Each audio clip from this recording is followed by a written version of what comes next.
Greetings from Costa Rica. Anyone considering buying real estate here is definitely considering the question, should I form a corporation to buy the property or not? I certainly hear that question a lot, and today I just want to quickly go over, first of all, the pros and cons of having a corporation to own your property. Second of all, when you incorporate in the process. And finally, I'll give my personal thoughts on whether or not you should incorporate here in Costa Rica. Stay tuned.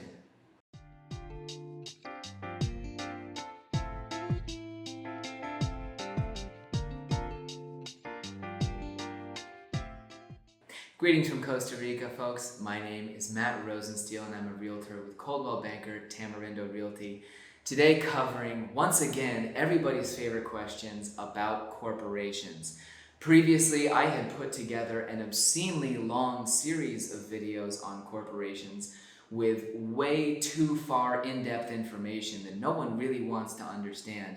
So today I'm going to try and keep it short and sweet and go over the critical question that everybody who's thinking about buying Costa Rica real estate has on their mind, which is, should I own it through a corporation or not?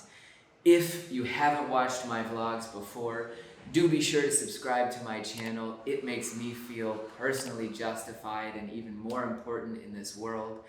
I have covered this at length, and I want to start off, first of all, covering the pros and cons of corporations, briefly going over when you should incorporate, and finally giving my thoughts on whether or not you should take the decision to do it. So let's talk about the pros and cons of owning your property through a corporation here in Costa Rica. First, it's important to note, if you've heard from anybody that you have to own a corporation to own property in Costa Rica, that's an absolute myth. You can own it in your personal name if you're a foreigner. You don't have to have residency. So this isn't 100% obligatory, but I'm sure if you're doing research on the web, you've heard that a lot of people do own their property through a corporation. So let's talk about why they've taken that decision. What are the pros? Well, your corporation essentially gives you an entity with a physical presence here in Costa Rica.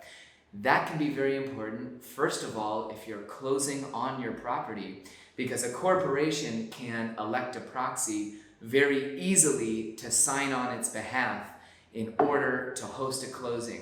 If you're coming down to find your property and then a month later you're going to be closing on it, but you don't want to make a second trip, the corporation is still in the country, and very easily it can authorize somebody to do so, and you just have to sign a simple proxy agreement. That applies throughout your life here in Costa Rica, that physical presence. If you go to open a bank account, if you need to change something at the municipality or a utilities provider, it's very easy to do so where you authorize someone to act on behalf of that corporation through a really simple proxy agreement. If you don't have a corporation that's physically present here in Costa Rica, you will have to get a publicly notarized power of attorney to do a lot of those things. If you're in the United States of America, for example, you have to get that POA signed at one of the few Costa Rica consulates that are available in the US, and that can take months to set up an appointment and be a huge issue. If you've got that corporation down here that owns your property, you're in good shape. It's a simple proxy agreement, and now you've authorized someone to go ahead and get that electric bill updated, etc. Second of all, a pro of opening your corporation here is definitely, for a lot of people, going to be the ease of inheritance. When Costa Rica properties go through what the probate process is here, the property owner passes away and the legal process starts up to pass on their assets to their heirs. If a property is still not in a corporation and it's just one titled piece, it can be very complicated through that process to first separate the property into equal shares for your inheritors.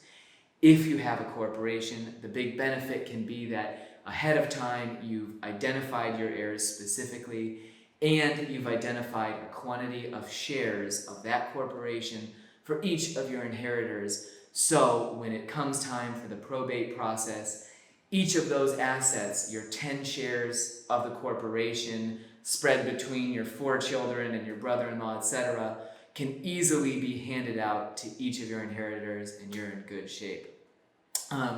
There's also, third, a liability benefit, where if you own a property through your corporation here in Costa Rica, and you get in some legal trouble, either with an individual, a corporation, etc., but let's say you have a car accident and the victims of the car accident come looking to get damages and compensation for anything that's happened to them. With your property in a corporation, it is protected from settlements of that nature, but really, in my mind, the bigger two benefits and the most that people are thinking about usually are definitely the fact that the corporation allows for your physical presence here in the country, or rather, that entity to be here and easily acting on your behalf, as well as the inheritance. Let's go on and talk about the cons. Well, obviously, corporations carry associated costs. Number one, most law firms, to set them up for you, will charge about $1,000. $850 of that is usually the corporation, and a smaller amount for the tax registration that the lawyer has to do. So there's that $1,000 up front. And because there are millions of corporations in Costa Rica and people have been creating them endlessly, of course the Costa Rica government passed a flat tax on every legal entity that exists. It's called the Impuesto a Personas Jurídicas, or essentially the tax on legal entities. Even if you have a corporation that is entirely inactive with no income or expense, you're filing a zero tax return every year. It's just for owning this property.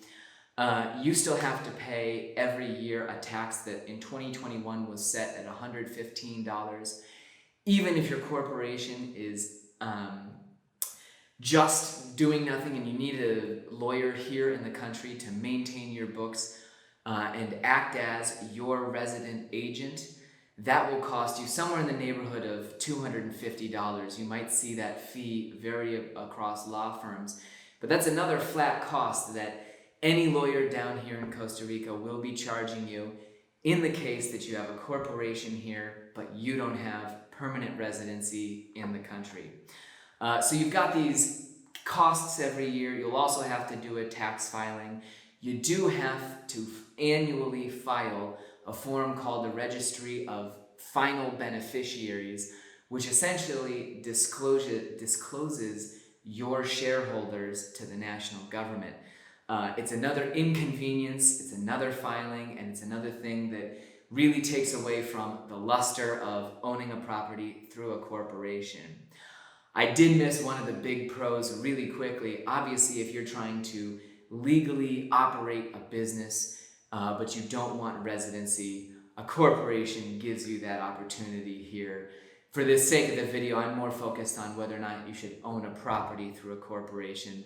But anyhow, that's about the pros and cons of it at the moment. Moving on to the question, when do you incorporate in your whole Costa Rica process? The great news is that you don't have to worry about it until you're about to close on your property. The National Registry, where legal entities are registered now, is extremely efficient. Lawyers are ready to create corporations or use inactive corporations that they already have created instantly. Really, once you've found your property, you've decided that you're very advanced in your closing process, that's the first time you really need to think about incorporating. If you're trying to operate business legally before that, etc., of course you need to form the corporation before you buy the property. But if you're just somebody who's considering investing in real estate here, and this question of whether or not you should incorporate, you really don't need to worry about actually taking that decision probably until about 10 days before closing, because the corporation can be created at closing instantaneously and given to you with the property, etc. So it's not something that you need to do as part of your advanced research process here in Costa Rica. Finally, let's talk about the big question. Should you incorporate here? Well, make your own decision. I can't give everybody advice based on the absolute minutia of what you plan to do here. But given the pros and cons, I just want to tell people that you should feel free to openly discuss this question with your lawyer and also your realtor, other people in the area where you're going to be buying property. Don't feel that you necessarily have to incorporate just for any reason that you might have seen on other YouTube channels or mine, etc. Really do your own research and consider the pros and cons, because yes, those annual filings are a pain. The taxes, the resident agent fees, everything that you pay on an annual basis to keep the corporation alive can be also onerous. And finally, the pros of owning a corporation here, really the benefits that people used to see aren't there quite as much. There's no anonymity of ownership given that you're registering the shareholders, nor is there a huge tax benefit at the time of buying property, because really the government made that illegal as well. So thank you very much for watching. If you like the information, do be sure to subscribe to my channel. I appreciate it. Have a great afternoon.